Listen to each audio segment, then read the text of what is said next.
Okay. We ready? 4, 3, 2, 1.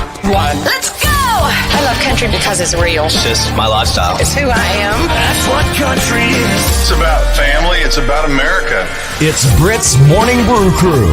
Weekdays from 5 to 10 a.m. Let me show you how a country girl gets it done, y'all. On 93.9 The Country Moose.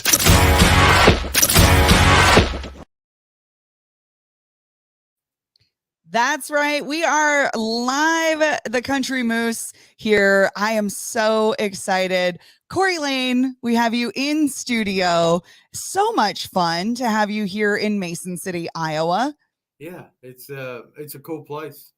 It's real unique. It's different in Tennessee, I'll tell you that.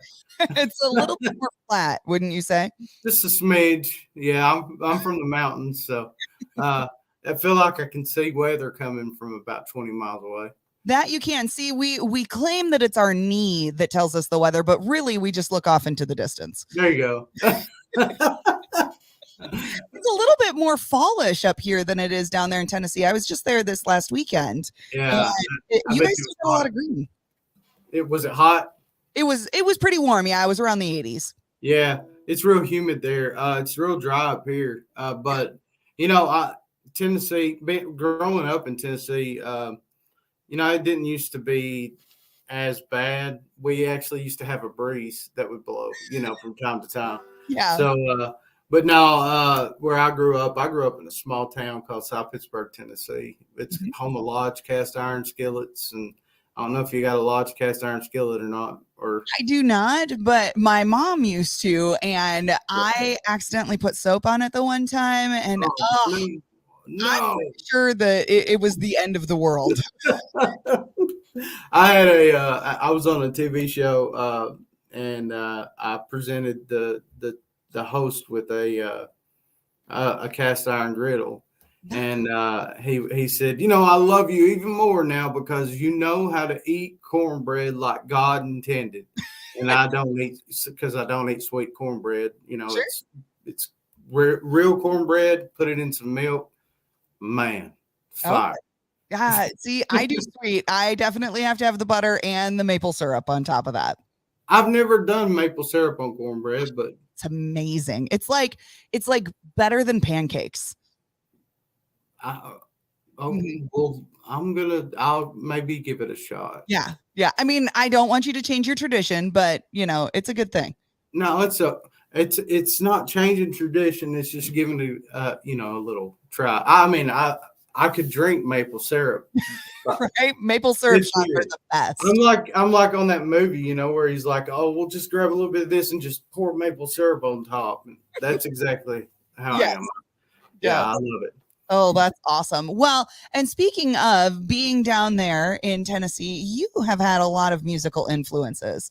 And I'm so excited with your new song that you have. If you guys are looking down here, you can see between George Strait and George Jones, you are getting a ton of streams on Spotify. Yeah, it's nuts. Like I think we're up to 840,000 right now with this song.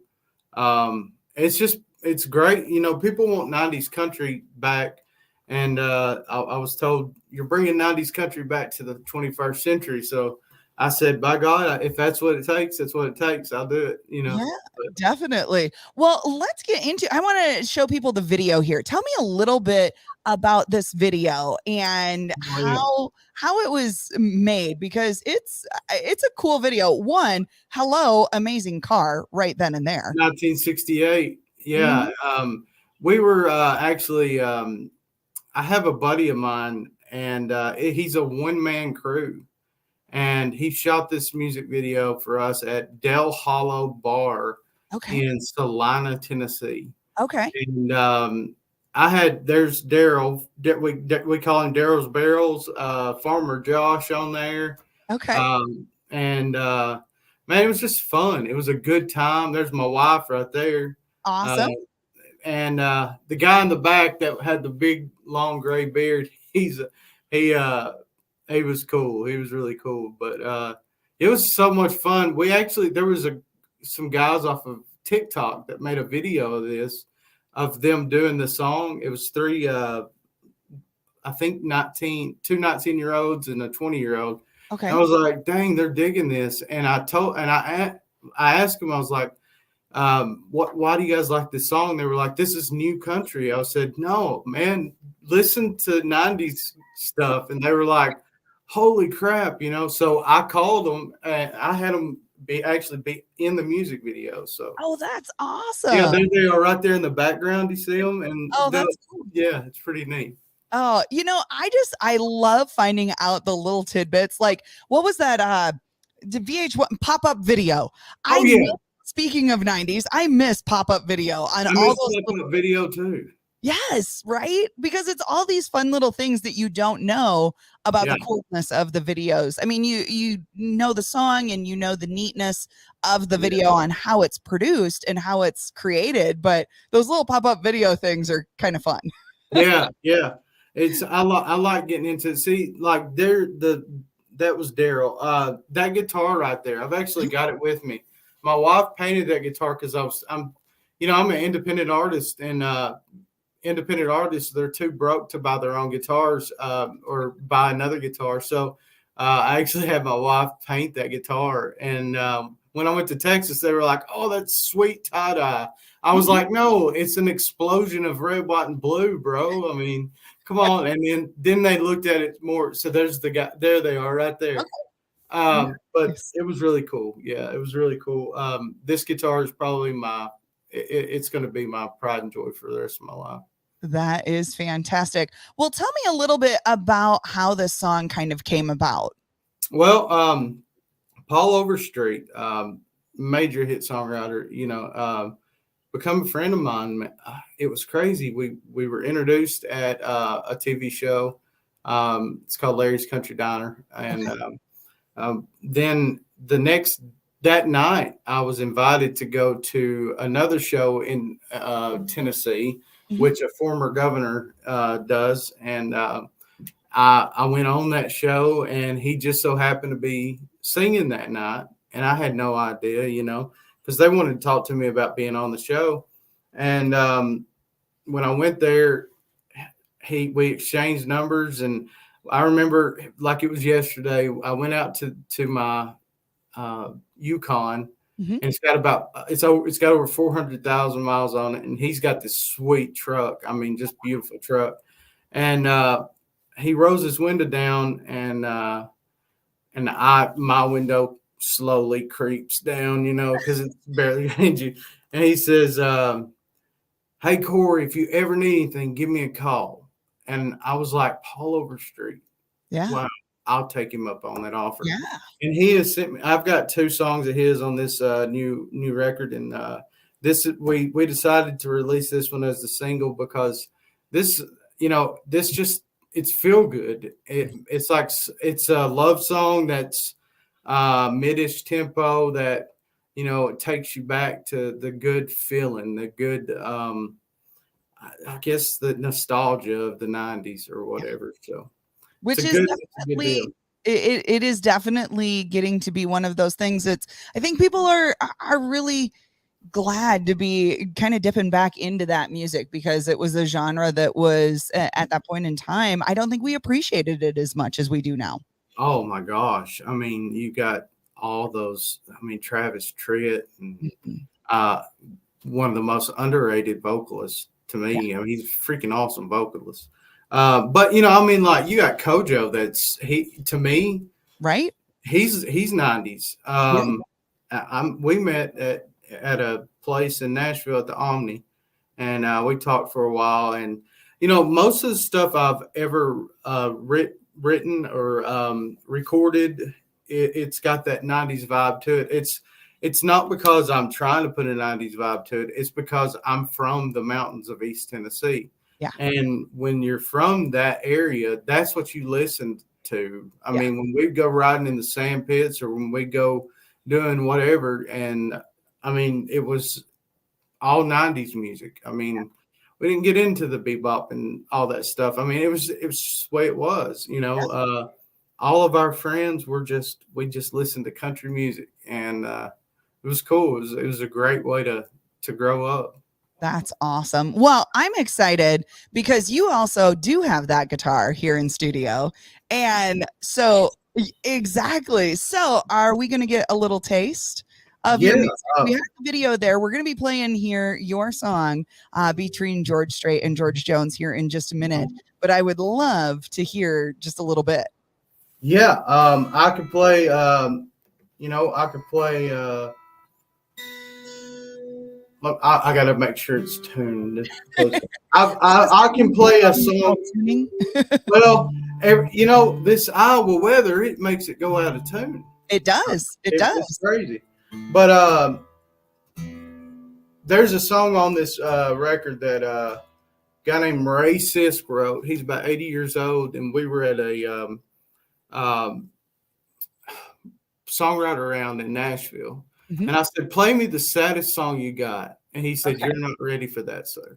And I said, yes, I am. And by the time it was over, we were all, I ain't afraid to cry, but we were all crying at the table. Oh, my God. It's got a twist. And before I cut the song, I asked him, I wanted to go in knowing the real story. Mm-hmm. And it's pretty heavy. So, I don't want to go into that, but I can play that song real quick for you. It's called Ever. Okay. All right.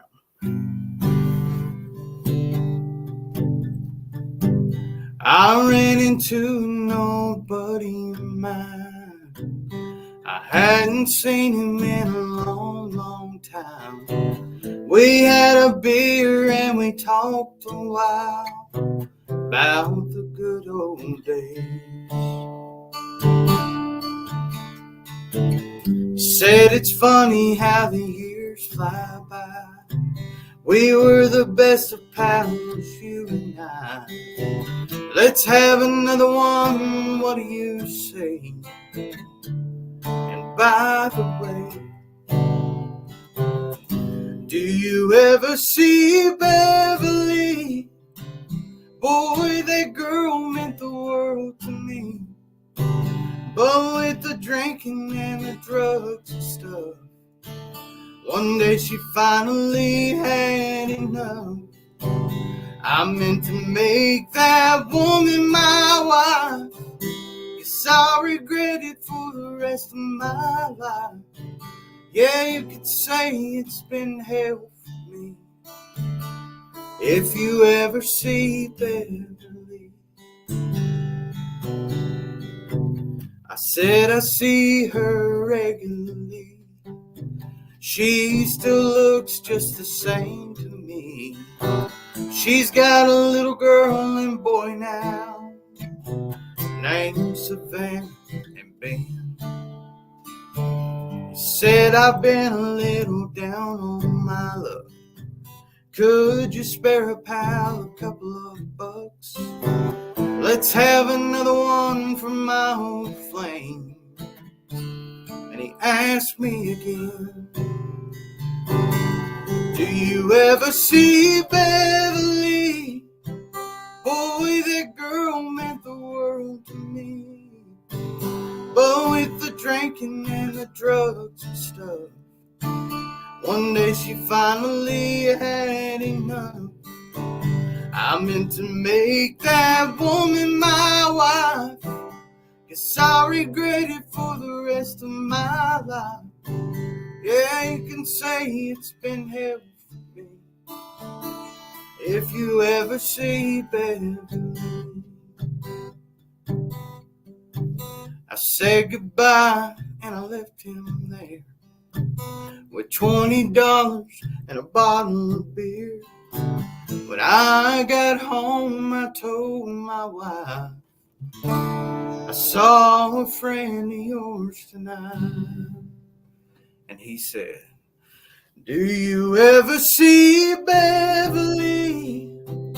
Boy, that girl meant the world to me. But with the drinking and the drugs and stuff, one day she finally had enough.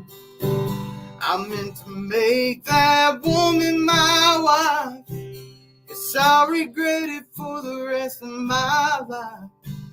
Yeah, you could say it's been hell for me. If you ever see Beverly, yeah, you could say it's been hell for me. If you ever see Beverly. Wow, that does have a twist. Yeah, I yeah. dig that. The best That is- friend married her. Right? Crazy. So crazy. And I'm guessing a true story. True story. Yeah. Oh, crazy. So great. Well, Corey, I appreciate you being on here with us. Again, if you see the ticker down here, you can find out more at CoreyLayne.com. Corey's new song between George Strait and George Jones. I have to ask you, I know you're traveling and stuff. And you're traveling all on this radio tour, which I absolutely love that you stopped here in studio with us here on the Country Moose. What are the 3 snacks that you always grab when you run into the gas station? Well, first I have to grab a Black Rifle coffee. That's number one. Okay. Second, well, I mean, if it's anything with cheese, filled potatoes, or a candy bar. I really try to just. I'm supposed to be on keto right now, but that is so hard. It's not working out. No. Carbs are like the essence of life. They're a necessity. Yes. If you don't have carbs, you're very angry. Yes, you're very, very cranky. And so, I mean, I understand being, of course, part of the brew crew here, coffee is the absolute necessity and it takes away a little of the crankiness of keto, but not as much as you would think. Yeah. Now I've done the keto coffee. I like the way it tastes, but the other stuff, doesn't it just seem weird to put a stick of butter in your coffee? Like it is kind of weird. I actually started trying to do it myself, like homemade. Sure. It killed my voice. I couldn't do it. Yeah. Not a fan. Well, I wish you the best of luck on that. And I wish you even more luck on this new single that you've got. Really appreciate you for swinging in here on the Country Moose. So we will be seeing, I guarantee we will be seeing more of you up around this area. By God, guaranteed it, I tell you. You all right.